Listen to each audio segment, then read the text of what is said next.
नमस्कार. Prime time महाराष्ट्रमध्ये मी सुहास आपल्या सगळ्यांचं स्वागत करतो. 1897 मध्ये लोकमान्य टिळकांनी एक अग्रलेख लिहिला होता. त्या अग्रलेखाचं शीर्षक होतं राज्य करणे म्हणजे सूड उगवणे नव्हे. अर्थात लोकमान्य टिळकांनी हा अग्रलेख ब्रिटिश सरकारच्या विरोधामध्ये लिहिला होता. तो काळ सगळा प्लेगचा होता. त्या काळामध्ये त्यांनी दोन अग्रलेख लिहिले. एक म्हणजे सरकारचं डोकं ठिकाणावर आहे का, आणि राज्य करणं म्हणजे सूड उगवणे नव्हे.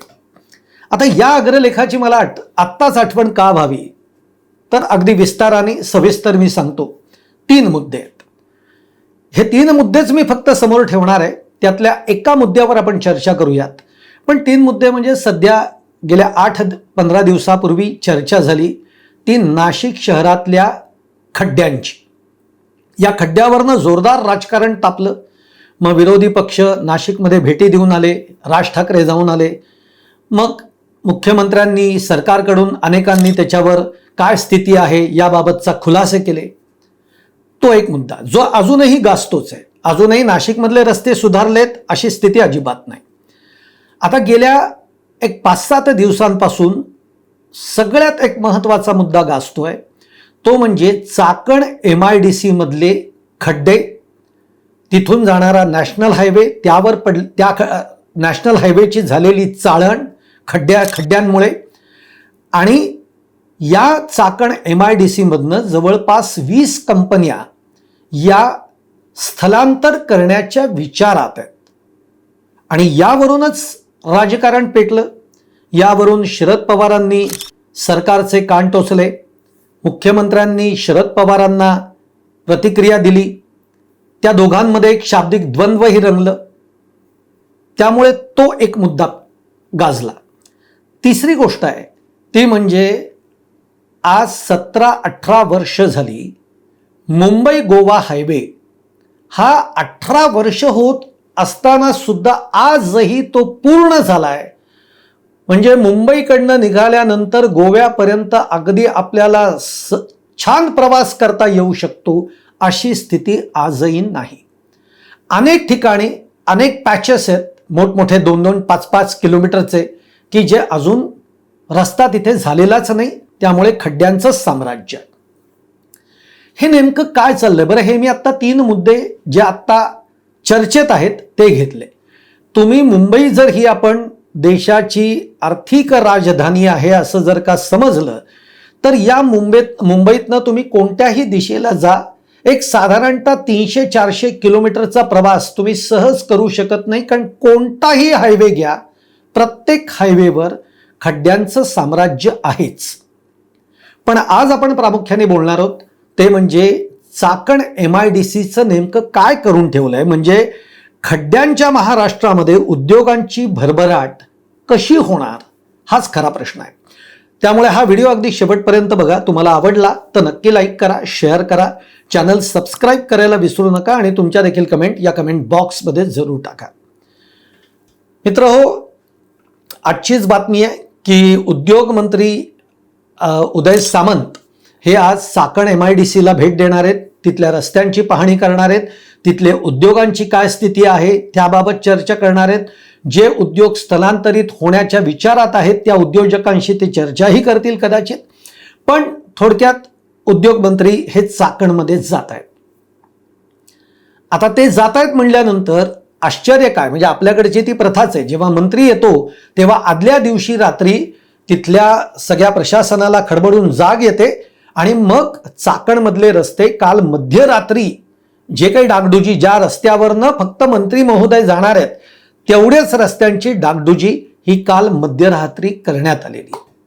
काय चाललंय हे सगळं? आपलं राज्य कुठल्या दिशेने चाललंय हा सगळा विचार या सगळ्या गोष्टी बघितल्यानंतर आपल्या डोळ्यासमोर येतो.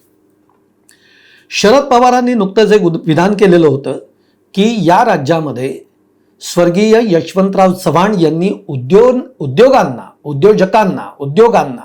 चालना देण्याचं काम केलं. आणि म्हणून आपल्या महाराष्ट्रामध्ये जर तुम्ही बघितलं असेल तर एक म्हणजे पूर्वीच्या काळी सोन्याचा धूर या महाराष्ट्रातनं निघत होता. आज जे बेसिक आपण म्हणतो ना अर्थव्यवस्थेचे कणे काय काय आहेत तर शेती हा एक अर्थव्यवस्थेचा कणा आहे, उद्योग हा एक अर्थव्यवस्थेचा कणा आहे. आणि आज चाकणसारखी MIDC आज ही इंटरनॅशनल लेवलवर सुद्धा अत्यंत महत्त्वाची अशी MIDC, जशी पिंपरी चिंचवड MIDC आपण ओळखतो तशी चाकणमधली MIDC आहे. बरं, याची कनेक्टिव्हिटी जर तुम्ही बघितलीत तर चाकणवरनं तुम्हाला नाशिकला जाता येतं, चाकणवरनं तुम्हाला अहिल्यानगरला जाता येतं, चाकणवरनं तुम्हाला पुणे, मग त्या दिशेने पश्चिम महाराष्ट्रामध्ये जाता येतं आणि चाकणवरनं तुम्हाला मुंबईकडेही येता येतं. अशी एक सगळी कनेक्टिव्हिटी असणारा चाकण हा एक इंडस्ट्रीयल बेल्ट कॅरिडॉर असं आपण त्याला म्हणूयात. साधारणतः एक 50-60 वर्षापूर्वी जर आपण बघितलं तर चाकण MIDC ही उभी राहिली 40 वर्षापूर्वी. तेव्हा तिथली स्थिती आणि आजची स्थिती ही प्रचंड फरक आहे. आज उद्योगधंदे राज्यामध्ये यावेत त्यासाठी आम्ही प्रयत्नशील आहोत असं मुख्यमंत्री देवेंद्र फडणवीस सांगतात. मग त्यासाठी सरकारचं एक डेलिगेशन दावोसला जातं, मुख्यमंत्रीही जातात आणि मग आल्यानंतर मुख्यमंत्री म्हणतात आम्ही 15 लाख कोटींचा करार केलाय वगैरे वगैरे जे काही आहे. आणि काही कंपन्या या महाराष्ट्रामध्ये येऊ घातलेल्या. मुद्दा असा आहे की कंपन्या महाराष्ट्रामध्ये यायला तयार आहेत, नाही असं नाही, तुमचे करारही होत आहेत. पण खरंच जेव्हा जे उद्योगधंदे या महाराष्ट्रामध्ये येणार आहेत ते उद्योगधंदे किंवा त्या कंपन्यांचे जे मालक आहेत ते जेव्हा आपल्याला कुठे उद्योग स्थापन करायचा आहे याची जेव्हा माहिती घेतात तेव्हा निम्म्याच्या वर उद्योगधंदे हे जे येऊ घातलेले असतात ते तिथेच थांबतात आणि ते येत नाहीत. अशी स्थिती देखील आपण बघितली आहे. आज या चाकण MIDC मध्ये जवळपास 3000 कंपन्या आहेत, उद्योगधंदे आहेत. म्हणजे छोटे स्मॉल स्केल इंडस्ट्रीज, मोठ्या इंडस्ट्रीज. म्हणजे मोठ्या इंडस्ट्रीज म्हणलं तर आज स्कोडासारखी कंपनी आहे, स्कोडा आहे, महिंद्रा सारख्या कंपनी आहेत, वॉक्सवॅगन आहे, मर्सिडीज आहे, बजाज सारख्या कंपन्या आहेत. या सगळ्या कंपन्या आज या चाकण MIDC मध्ये आहेत. स्मॉल स्केल इंडस्ट्रीज आहेत, लघु मध्यम लघु अशा पद्धतीच्या सगळ्या इंडस्ट्रीज आहेत. आज या चाकणमध्ये जवळपास 15 लाख कामगार या उद्योग क्षेत्रामध्ये काम करण्यासाठी येत आहेत. काही त्या भागातनं येतात, काही पुण्याकडनं येतात, काही तिकडनं येत आहेत जवळपासच्या भागातनं. जवळपास 15 लाख कामगार या चाकण MIDC मध्ये येत आहेत. अशा वेळेला या चाकण MIDCची स्थिती कशी असली पाहिजे? जी चाकण MIDC पूर्ण MIDC मिळून 1 लाख कोटी GST हा या महाराष्ट्राला देत आहे, तेव्हा या चाकण MIDCची अवस्था काय असायला हवी जर आपण कल्पनेमध्ये विचार केला तर. पण मग आज तशी आहे का? तर अजिबात नाही. आज तिथले उद्योजक जे आहेत, उद्योजक अक्षरशः हैराण झालेत आणि म्हणून मग म्हटलं जात आहे की इथल्या 20 कंपन्या ज्या आहेत या स्थलांतराचा विचार करतायत. आता तो एक मधला आकडा आला होता 50 कंपन्या स्थलांतरित झाल्या वगैरे, तो म्हणजे त्याच्यामध्ये फार तथ्य अशातला भाग अजिबात नाही. त्या सगळ्या राजकीय चिकलफेक होती. पण आजच्या स्थितीमध्ये 20 कंपन्या या स्थलांतराचा विचार करतायत हे नक्की आहे. आणि हे सुद्धा महाराष्ट्रासाठी, महाराष्ट्राच्या उद्योगधंद्यांसाठी हे दुर्दैव म्हणावं लागेल.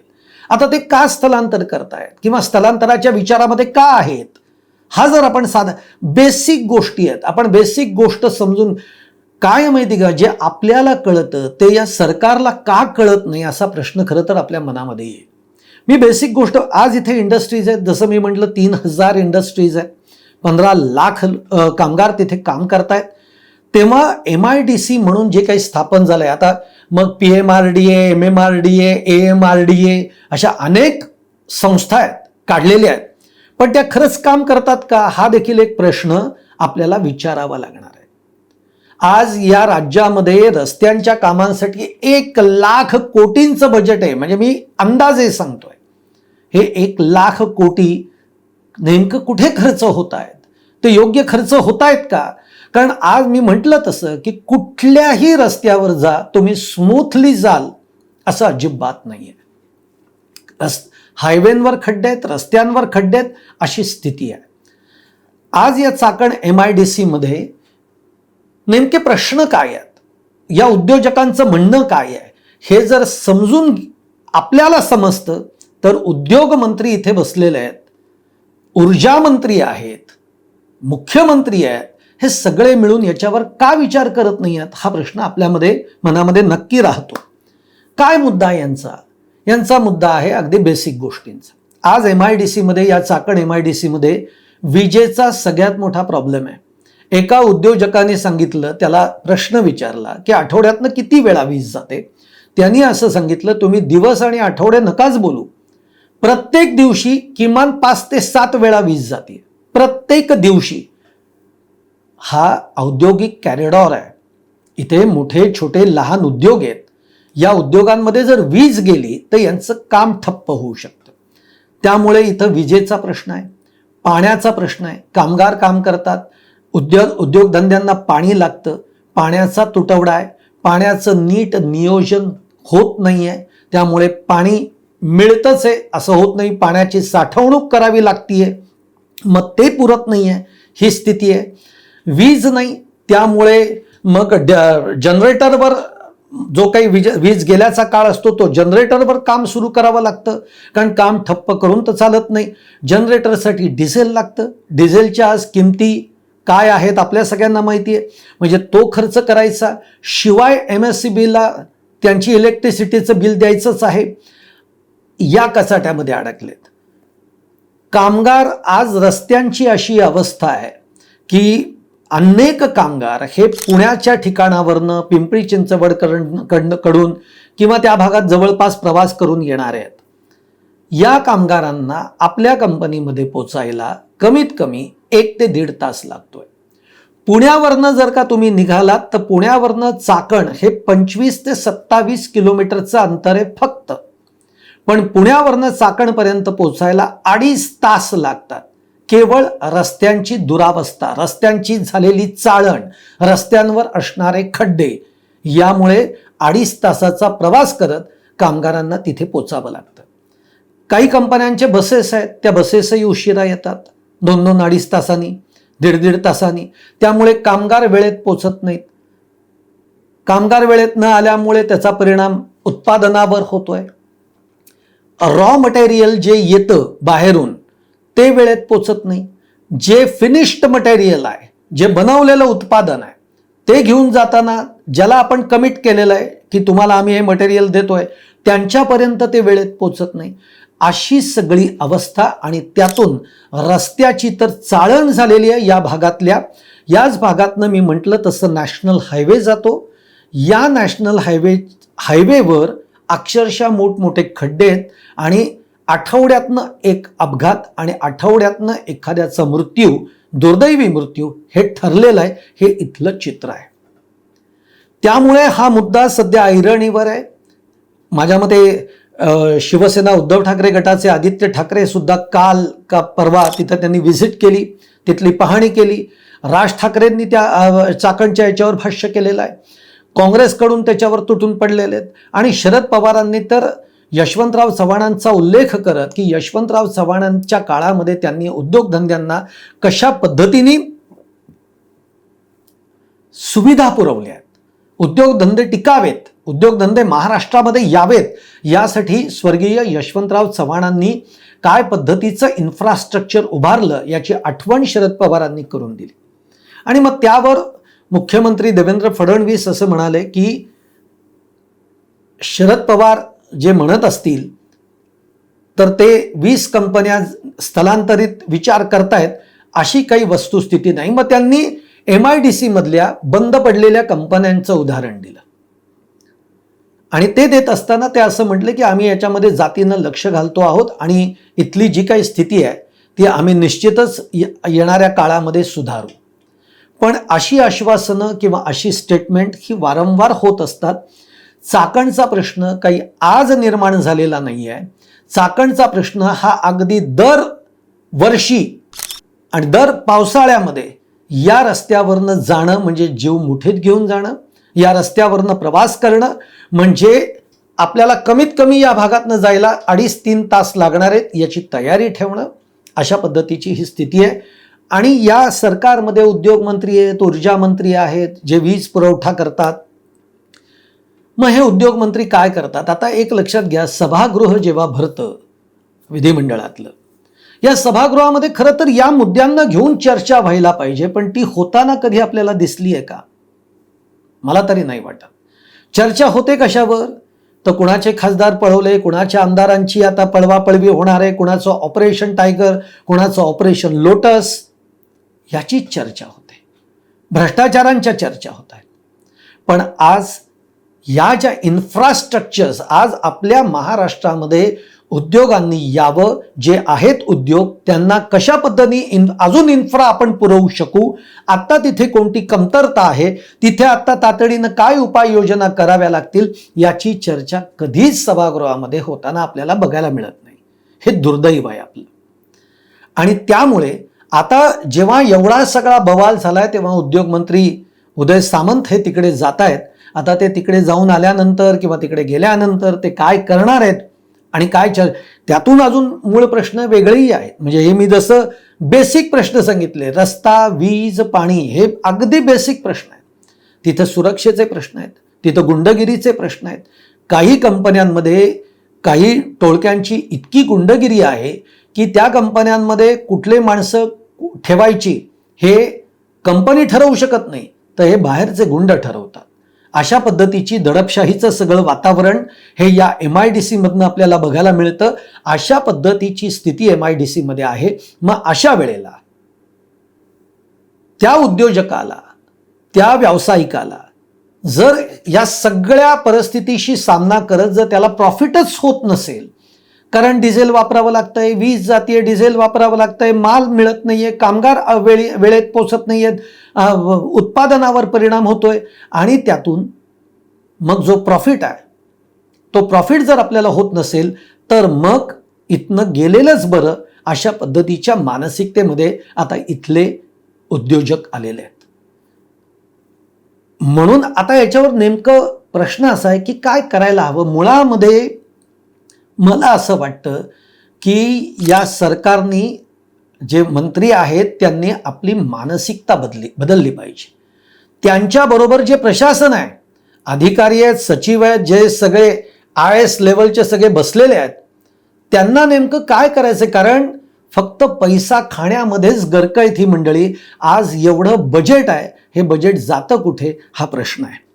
तुम्हाला मी सांगतो, साधी गोष्ट आहे, जर प्रायोरिटीज ठरवल्या, आज महाराष्ट्राच्या गंगाजळीमध्ये जर का काही एवढा पैसा येत असेल तर या पैशाचं वापर कसा करायचा आहे याच्या जर प्रायोरिटीज ठरवल्या तर हा प्रश्न सुटू शकतो. त्या प्रायोरिटीज म्हणजे काय ठरवले पाहिजेत, तर मुळामध्ये कोणत्या भागातनं आज सरकारला, शासनाला रेव्हेन्यू जास्त मिळतोय त्या भागांमध्ये जास्त प्राधान्य द्या. तिथल्या सोयी सुविधा वाढवा, तिथले रस्ते चांगले करा, तिथल्या पाण्यावर कंट्रोल आणा, तिथला वीज निर्मितीचा पुरवठा कसा व्यवस्थित सुरळीत होईल याकडे लक्ष द्या. हे याला म्हणतात आपण नियोजन. आणि मग याची प्रायोरिटी ठरवायला लागेल. ती प्रायोरिटी ठरवली जात नाही. पाणी, इलेक्ट्रिसिटी आणि रस्ते या बेसिक गोष्टी दिल्या तर इंडस्ट्री बंद पडू शकत नाही. त्यांना या बेसिक 3 गोष्टी आहेत, पण त्याही आज तिथे प्रोव्हाइड होऊ शकत नाही आहेत.